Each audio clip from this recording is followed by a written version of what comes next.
नंद बाबा के घर उत्सव हो रहा था। सारी गोपियां उत्सव कर रहे थे। इधर नंद बाबा एक परीक्षित कंस को वार्षिक कर देने के लिए गोपों को लेकर के और मथुरा चले गए और इस ब्रज का भार गोप को दे दिया। कहा तुम लोग यहाँ हो, रक्षा करना मेरे लल्ला की। समय हो गया है, यदि मैं कर नहीं दूंगा तो कंस इतना निर्दयी है कि मेरे घर पे आ जाएगा।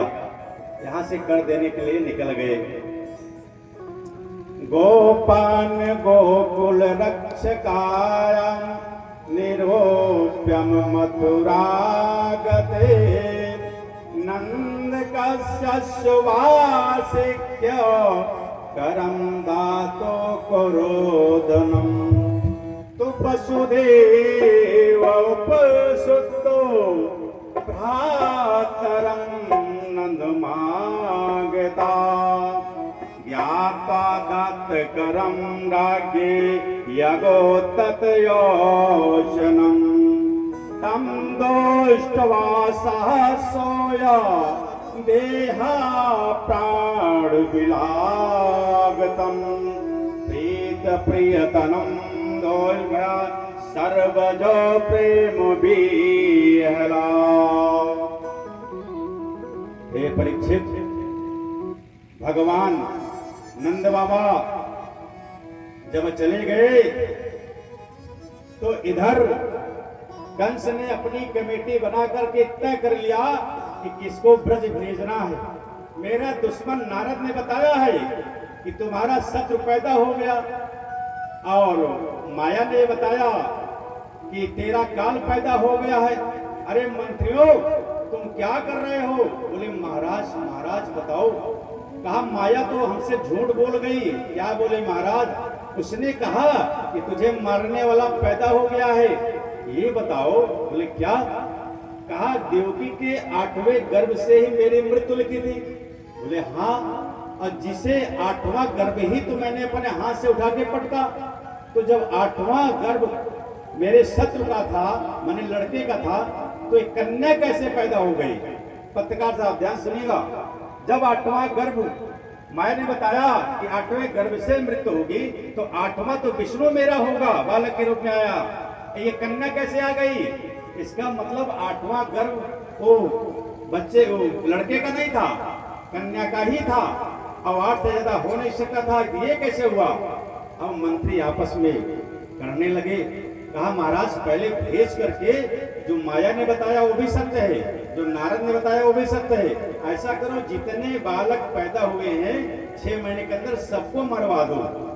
पहचान कैसे होगी कि लल्ला कौन है, तुम्हारा शत्रु कौन है? पूतना जैसे मम्मी को भेज दिया कि जाओ अपने पुत्र को दूध पिला दो। तम की सुबंध व्यक्ति मल्लिना बृहांसि कक्षा त्वष्टं मध्यमाना सुवासमं कंपित बड़वाना पिलोष संतम मंतात रामा।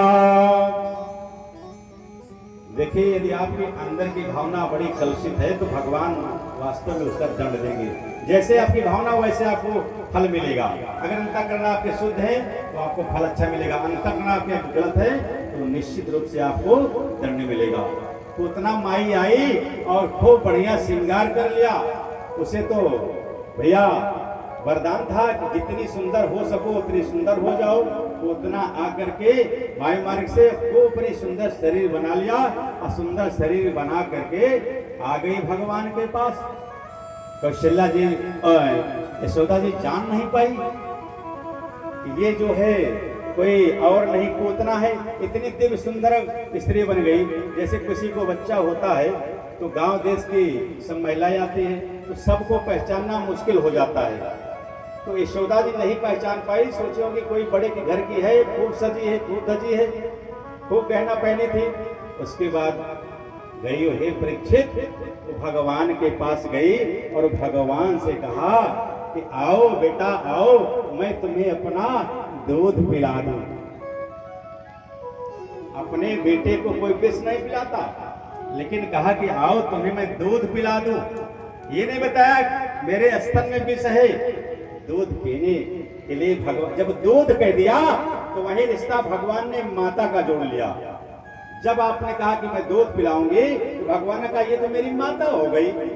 अगर कहती है कि मैं विष पिलाऊंगी तो भगवान कहते हैं ये डायन है। लेकिन जब कहा मेरे स्तन को पान कर लो तो भगवान ने कहा स्तन पान तो केवल माता का ही होता है।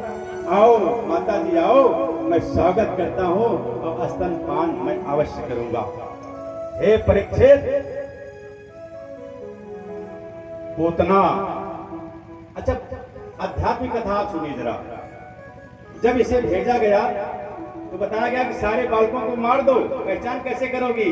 लेकिन यही अध्यात्म छिपा हुआ है। भगवान की भगवत्ता देखिए। भगवान ने पूतना के मति को इतना भ्रष्ट कर दिया कि सब बालक को छोड़ते हुए पूतना सीधा भगवान के पास आ गई। भगवान ने सोचा कि और बालक मरेंगे, बड़ा पाप होगा, इसलिए उसकी बुद्धि को इतना भ्रष्ट कर दिया कि पूतना ने सोचा कि यही पहला बालक है, इसी को दूध पिला के मैं मार दूं, उसके बाद मैं शत्रु के पास जाऊंगी। लाल की जय हो। भैया राजा परीक्षित पूछते हैं कि हे गुरुवर, पूतना विष पिलाने के लिए आई थी, उसने माता क्यों कहा कि मैं दूध पिलाऊंगी? श्री सुखदेव महाराज कहते हैं कि हे राजन, ये जो विष पिलाने की बात करते तो भगवान उसको राक्षसी जान के मारते और उसने दूध की बात जब कर दिया तो भगवान माता का प्रेम उसको दे रहे हैं। देखिए भगवान की क्या लीला है।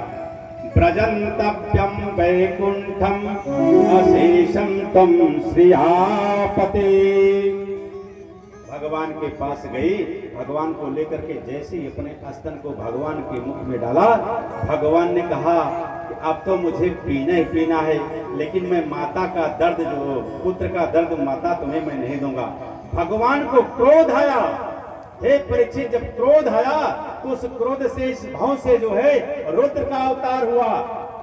उस क्रोध ने भगवान का साथी बन करके उस विष को पी लिया और भगवान उसके दूध को पी लिए। भागवत में ऐसा कहीं नहीं लिखा गया है कि भगवान शंकर आकर के विष पी लिए, लेकिन कथाकारों ने ये सिस्टम बना लिया है कि भगवान शंकर को बुलाया गया और पूतना के विष को पी लिया। मैं कह रहा हूं व्यासपीठ से कि अगर कोई व्यास कहे तो कह देना तुम गलत कह रहे हो। इसमें केवल यही लिखा गया है कि भगवान के क्रोध से जो उत्पन्न हुआ, वो क्रोध को भगवान ने अपना साथी बनाया और उस क्रोध ने विष को पी लिया। अब जब विष पी करके चला गया तो भगवान ने कहा कि तुम विष पी लो, लेकिन तुम्हारे पीने से मेरी माता को तकलीफ नहीं होनी चाहिए, तुम पी के चले जाओ। विष पी लिया। हे परीक्षित, भगवान की जब बारी आई तो भगवान ने दूध को जब पीना शुरू किया, इतने तेज भगवान ने अपने मुख से, जीभ से खींचा कि उसके स्तन के प्राण निकल गए।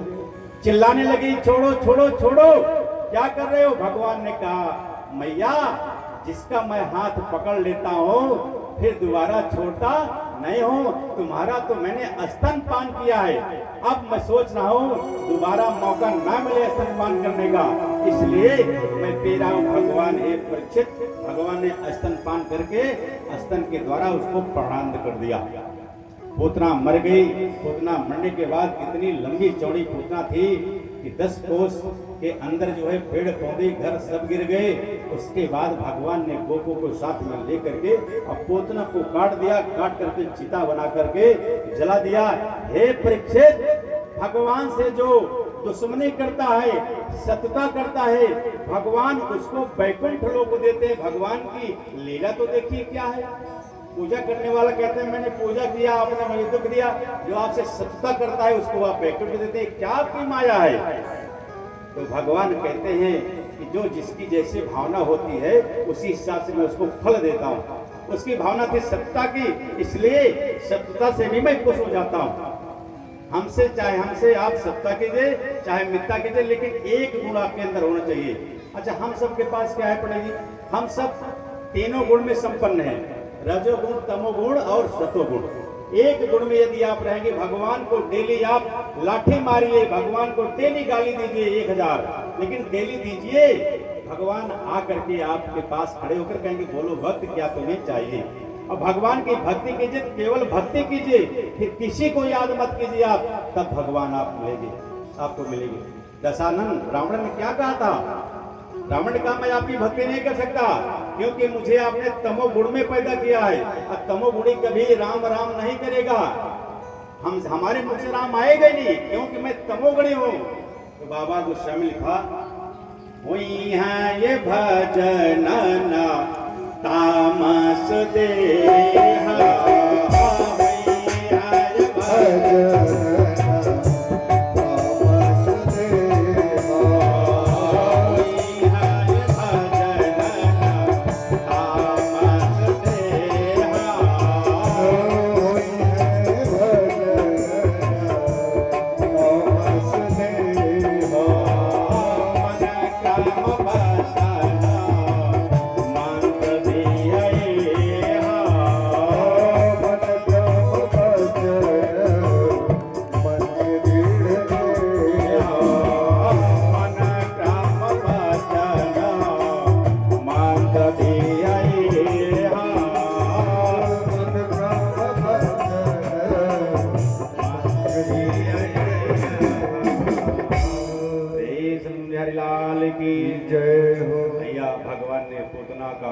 कर दिया।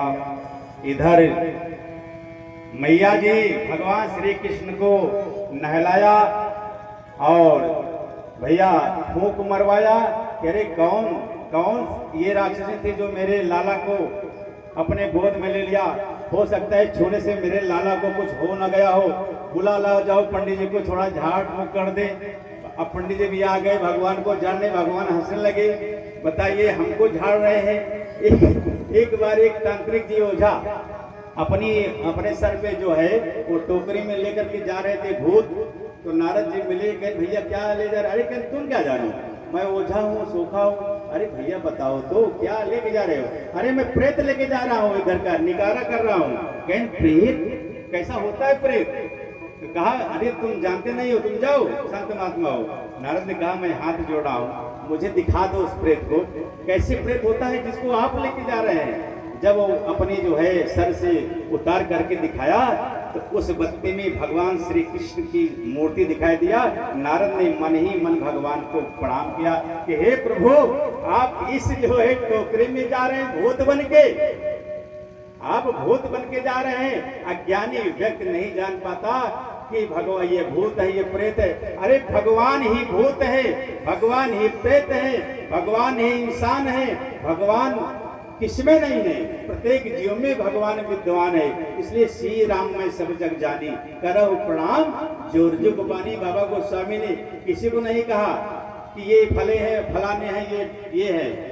गोस्वामी ने सबको एक साथ प्रणाम किया, क्योंकि जो मेरे अंदर अंश है, जीव है, वही आपके अंदर है और भगवान है। इसलिए कहा श्री राम में सब जग जानी। हे परीक्षित, यशोदा जी ने भगवान कृष्ण को नहला धुला करके पौड़ा दिया, उसी तरीके से जैसे कौशल्या ने भगवान को नहला धो करके धुला करके और पलंग पर पौड़ा दिया। और पौड़ाने के बाद कहाँ गई? कहा तुम सो जाओ, हमारे जो इष्ट देवता है, ए लल्ला तेरी जो रक्षा कर रहा है इष्ट देवता, मैं उसकी पूजा करने जा रही हूँ। निज को इष्ट देव भगवाना पूजा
शांति का परिचय दे करके बैठ रहे। मैं रस आप सबके पास भेज रहा हूँ, इस रस में आप लोग डूब जाइए, छोड़ दीजिए संसार क्या है। जो इस रस में डूब गया वही भगवान का भक्त है, वही उतना अपने पूरे जीवन में सार्थक समय दिया है। बाकी तो निरर्थक समय है आपका। ये समय जो आप बैठे हैं, जो रस बरस रहा है ना, मैं नहीं कह रहा हूँ, मुझे तो कुछ आता ही जाता नहीं है। इस सीट की जो है महिमा है, जो इसमें बैठता है वो श्रृंगार रूपी रस का पान कराता है। तो आप लोग इसी तरीके से शांति का परिचय देते हुए बैठे रहेंगे। मैं वादा करता हूँ कि भक्ति आपके अंदर में प्रवेश कर दूंगा। बिहारी लाल की जय। भैया इसके बाद एक बार की बात है कि गुरु गर्गाचार्य जी यदुवंशियों के पुरोहित थे और ऐसे विचरण कर रहे थे। उनकी इच्छा हुई कि कृष्ण का अवतार हुआ है, जाकर मैं नामकरण संस्कार कर दूं। गर्गाचार्य हे परीक्षित नंद बाबा के यहां पहुंच गए। गर्गा पुरोहितो राजन यदूनाम शुभात प्रजम जमामुनन्दस्य वसुदेव प्रचोदिता तं दृष्ट्वा परं प्रीता प्रत्युत्थाय कृताञ्जला अनाचार्यधो दक्षो प्रणिपातं नाम्बुरा। गर्गाचार्य से कहा नंद जी ने, हे गुरुवर मेरे पुत्र का नामकरण संस्कार कर दीजिए। गर्गाचार्य ने कहा नामकरण संस्कार के लिए मैं नहीं आया हूँ, मैं तो वैसे हाल चाल लेने के लिए सोचा कि यजमान के यहाँ चल के हाल चाल ले लूं। और गर्गाचार्य की इच्छा थी कि आज मैं चल के भगवान का दर्शन करूं, लेकिन नंद बाबा ने जब कहा तो इनकार कर दिया गर्गाचार्य ने। अरे मैं नामकरण संस्कार करने के लिए नहीं आया। लेकिन गर्गाचार्य को जब देखा नंद बाबा ने, पहले के गुरु वैसे थे, पहले के शिष्य ऐसे थे कि गुरु आता था तो दौड़ करके निकलते थे घर से। आज गुरु आके साइकिल खड़ी करता है, कहते गुरुदेव वहीं कुर्सियां हो ले लिया बैठ गया, हम आवत आई। लेकिन आप राम कथा सुनते हैं, सनातनी हैं, तो राम कथा का अनुपालन कीजिए। राम के चरित्र का, राम के स्वभाव को जब आप अपने अंदर उतारेंगे तो बड़ा आनंद आएगा। भैया गुरु वशिष्ठ पत्रकार साहब, गुरु वशिष्ठ जब राज तिलक के लिए पहुंचे राजमहल में राम के लिए, तो देखिए बड़ा सुंदर चौपाई बाबा गोस्वामी लिखा है। गुरुवागमन सुनत